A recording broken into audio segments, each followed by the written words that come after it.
بسم اللہ الرحمن الرحیم۔ شروع اللہ کے نام سے جو بڑا مہربان نہایت رحم والا ہے۔ وہ یکتا ہے اور نیک لوگوں کا ولی ہے۔ میں گواہی دیتا ہوں کہ اللہ کے سوا کوئی عبادت کے لائق نہیں۔ وہ اکیلا ہے، اس کا کوئی شریک نہیں۔ میں یہ بھی گواہی دیتا ہوں کہ حضرت محمد صلی اللہ علیہ وآلہ وسلم اللہ کے بندے، اس کے رسول اور آخری نبی ہیں۔ اے اللہ، میرے پیارے نبی حضرت محمد صلی اللہ علیہ وآلہ وسلم پر اور ان کی آل پر اور ان کے تمام صحابہ اکرام پر اپنی خاص رحمتیں، برکتیں اور سلامتی نازل فرما۔ ناظرین، فجر کی نماز کے بعد اس عمل کو کرنا ہے۔ فجر کی نماز وہ وقت ہے جس وقت میں صرف وہ لوگ جاگے ہوئے ہوتے ہیں جو اللہ کے برگزیدہ لوگ ہوتے ہیں، اللہ والے ہوتے ہیں، اللہ کے ولی ہوتے ہیں۔ کیونکہ تہجد پڑھنے والا انسان صرف وہ اس وقت اٹھا ہوا ہوتا ہے، باقی سب لوگ اپنے گھروں کے اندر، اپنے بستروں کے اندر براجمان ہوتے ہیں۔ ان کو نہیں پتا کہ اس وقت کی لذت کیا ہے۔ وہ لذت بستروں میں لے رہے ہوتے ہیں، یہاں تک کہ ان کو اس وقت کا بھی نہیں پتا ہوتا کہ وہ وقت کون سا وقت ہے۔ لیکن جو اللہ والے ہوتے ہیں، جب صبح اٹھتے ہیں ساری کائنات سوئی ہوئی ہوتی ہے، سب لوگ نیند میں ہوتے ہیں، لیکن اللہ والے اٹھتے ہیں اور وضو کرتے ہیں۔ وضو کرنے کے بعد اس پرفضا ماحول کے اندر، اس آب و ہوا کے اندر اللہ تعالی اس وقت خوشبو اس حد تک پھیلا دیتے ہیں، کیونکہ رات کے اس حصے میں پھول کھلتے ہیں۔ جب پھول کھلتے ہیں تو اس میں خوشبو اللہ نے رکھی ہوئی ہے، تو وہ پاکیزہ خوشبو، پاکیزہ ہوائیں اور پاکیزہ پرسکون ماحول صرف تہجد گزار وہ حاصل کر سکتا ہے، دوسرا نہیں کر سکتا۔ تو وہ اس پرفضا ماحول کو انجوائمنٹ جب وہ کرتے ہیں تو ان کے پھیپھڑے، ان کی صحت، ان کے چہرے کی رونق، ان کا وجود، ان کے دماغ کی ریلیکسیشن کسی اور آدمی کو نہیں مل سکتی سوائے تہجد گزار کے۔ اس لیے ناظرین، صبح کا اٹھنا انسانی صحت کے لیے بھی اچھا ہے، ذہن کے لیے بھی اچھا ہے اور جسمانی معاملات کے لیے بھی اچھا ہے۔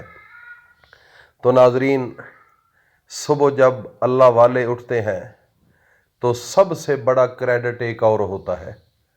وہ کریڈٹ کیا ہے؟ وہ نفع کیا ہے؟ وہ کون سی چیز ہے جو زیادہ فائدہ مند ہے؟ اللہ کے پیارے نبی حضرت محمد مصطفیٰ صلی اللہ تعالی علیہ وسلم وہ فرماتے ہیں کہ آدھی رات کے بعد اللہ کے خاص فرشتے اس زمین پر آ جاتے ہیں، اس زمین پر پھیل جاتے ہیں اور وہ صدا دیتے ہیں کہ کوئی ہے مانگنے والا؟ کسی کو پیسوں کی ضرورت، کسی کو عزت کی ضرورت، کسی کو نیک اولاد کی ضرورت، کسی کو صحت کی ضرورت، کسی کے بچوں کے لیے مستقبل، ان کے لیے دعائیں۔ ناظرین، اس وقت فرشتے صدا دے رہے ہوتے ہیں، لیکن جب اللہ والے اس وقت اٹھتے ہیں وہ تو دعائیں مانگتے ہیں کہ اللہ تنگ دستی دور فرما دے، اللہ صحت کاملہ نصیب فرما دے، اللہ میری اولاد کو فرمانبردار بنا دے، اللہ میری اولاد نہیں اولاد عطا کر دے۔ اس وقت اس عبادت کی لذت ہی کچھ اور ہے، وہ صرف وہی محسوس کر سکتا ہے جو اس وقت اٹھتا ہے اور اللہ کے سامنے جھکتا ہے۔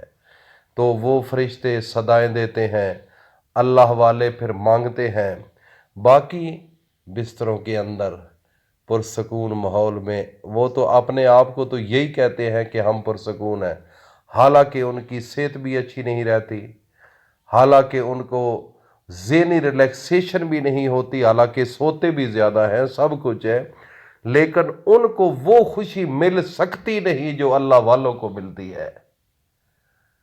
اس لیے ناظرین، اپنے معاملات کو تبدیل کرو، حالات کو تبدیل کرو، سوچ کو بدلو۔